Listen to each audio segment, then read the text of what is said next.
এইভাবে বোঁদে বানালে বোঁদেগুলো খেতে এতটাই সুস্বাদু হবে আমি কল্পনাও করতে পারিনি। একটা মজার বিষয় হচ্ছে যে মাত্র 50 টাকা খরচ করে 2 কেজি বোঁদে বাড়িতেই বানিয়ে নিয়েছি। আর এই বোঁদেগুলো দেখতে যেমন লোভনীয়, খেতেও সেই রকম দারুণ সুস্বাদু, একদম দোকানের মতো পারফেক্ট হয়েছে। তো এই বোঁদের রেসিপিটা বানানোর জন্য এখানে প্যাকেটের ছোলার ডালের বেসন নিয়েছি 200 গ্রাম। অবশ্যই ছোলার ডালের বেসন দিয়েই বোঁদেগুলো বানাবে, তাহলে একদম পারফেক্ট হবে। একদম দোকানের মতো পারফেক্ট বোঁদে বানাতে হলে অবশ্যই বেসনটা একটা কাপ বা গ্লাসের মাপ করে নিতে হবে। এখানে 2 কাপ মতো বেসন হয়েছে। এবার এই কাপের মাপ করেই জল নিতে হবে, আর অবশ্যই নর্মাল রুম টেম্পারেচারে থাকা জলই নেবে। আর এইভাবে অল্প অল্প করে জলটা অ্যাড করতে হবে, একসঙ্গে জলটা অ্যাড করা যাবে না, না হলে এই মিশ্রণটা একদমই পারফেক্ট হবে না। এখানে 1 কাপ জল অ্যাড করা হয়ে গেছে। তারপর তোমাদের দেখাচ্ছি, দেখো এই মিশ্রণটা এখনো অনেক বেশি ঘন হয়েছে।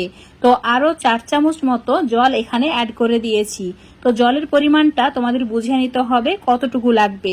তো ঠিক এইরকম একটা মিশ্রণ রেডি করে নিতে হবে। দেখো একদম ফোটা ফোটা করে পড়ছে, ঠিক এইরকম মিশ্রণ রেডি করতে হবে। এবার বোঁদেগুলো একদম দোকানের মতো পারফেক্ট বানাতে হলে এই মিশ্রণের মধ্যে অ্যাড করে দিতে হবে 3 চামচ উষ্ণ গরম তেল। আর অবশ্যই এখানে সাদা তেলটা ইউজ করবে, এখানে কিন্তু সর্ষের তেল ব্যবহার করা যাবে না। এইভাবে 2 মিনিট ভালো করে ফেটিয়ে নিতে হবে।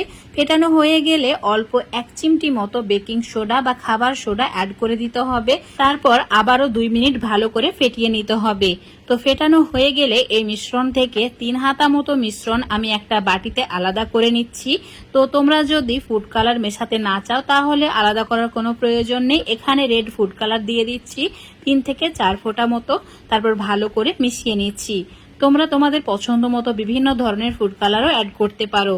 এখন এই বোঁদের মিশ্রণটাও রেডি হয়ে গেছে, তো সাইডে রেখে দিচ্ছি। এবার বোঁদেগুলো ভাজার জন্য চুলোর উপর কড়াইয়ে বেশ পরিমাণে তেল নিতে হবে। তেলটা একদম হাই হিটে ভালো করে গরম করে নিতে হবে। অল্প একটু মিশ্রণ দিয়ে চেক করে দেখে নিতে হবে তেল গরম হয়েছে কিনা। তো মিশ্রণটা তেলে দেওয়ার সঙ্গে সঙ্গে যদি উপরে ভেসে ওঠে তাহলে একদম পারফেক্ট ভাবে তেলটা কিন্তু গরম হয়ে গেছে। এবার একটা ঝান্না হাতাকে এভাবে উঁচু করে ধরে রাখতে হবে, আর মিশ্রণটা ঝান্না হাতার উপরে ঢালতে হবে। হাতাটা বেশি নাড়াচাড়া করা যাবে না।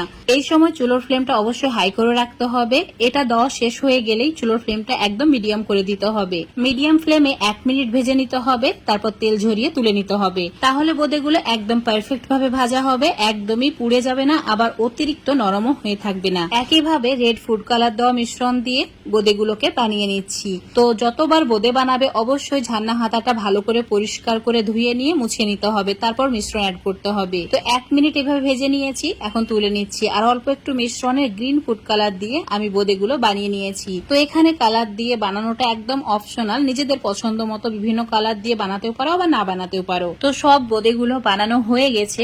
এখন এই বোঁদেগুলো সম্পূর্ণ ঠান্ডা করে নিতে হবে। তো একটা ছড়ানো থালার উপর রেখে দিয়েছি। এই বোঁদেগুলো ঠান্ডা হয়ে যাওয়ার পর এয়ারটাইট কন্টেনারের মধ্যে রেখে দিতেও পারো, অনেকদিন পর্যন্ত ভালো থাকবে। দেখতে পাচ্ছ বোঁদেগুলো কতটা মুচমুচে হয়েছে।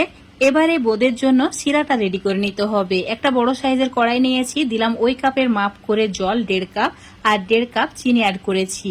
মানে এখানে 250 গ্রাম মতো চিনি হবে। 200 গ্রাম বেসনের জন্য 250 গ্রাম চিনি একদমই পারফেক্ট। এর চেয়ে বেশি কিন্তু মিষ্টি করা যাবে না, তাহলে ভালো লাগবে না খেতে। 4টি এলাচকে ফাটিয়ে নিয়ে অ্যাড করেছি, অল্প একটু গোলাপ জল অ্যাড করে দিয়েছি। এবার চুলোর ফ্লেম হাই করে রেখে অপেক্ষা করতে হবে চিনি গলা পর্যন্ত। চিনি গলে গেলে 1 মিনিট জাল করে নিতে হবে, আর এরকম চিটচিটে চিনির শিরা রেডি করে নিতে হবে। এখন চুলোটাকে অফ করে দিতে হবে, দিয়ে দিতে হবে 1/2 চামচ মতো লেবুর রস। লেবুর রস দিলে বোঁদেগুলো অনেকদিন পর্যন্ত স্টোর করেও রাখতে পারবে, একদমই নষ্ট হবে না। এখন এই চিনি শিরার মধ্যে বোঁদেগুলোকে অ্যাড করে দিচ্ছি, তারপর ভালো করে মিশিয়ে দিচ্ছি।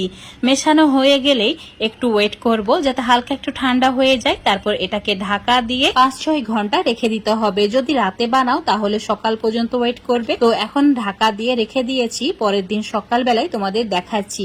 দেখো বোঁদেগুলো একদমই পারফেক্ট হয়েছে, দেখেই লোভ সামলাতে পারবে না, এতটাই সুন্দর হয়েছে।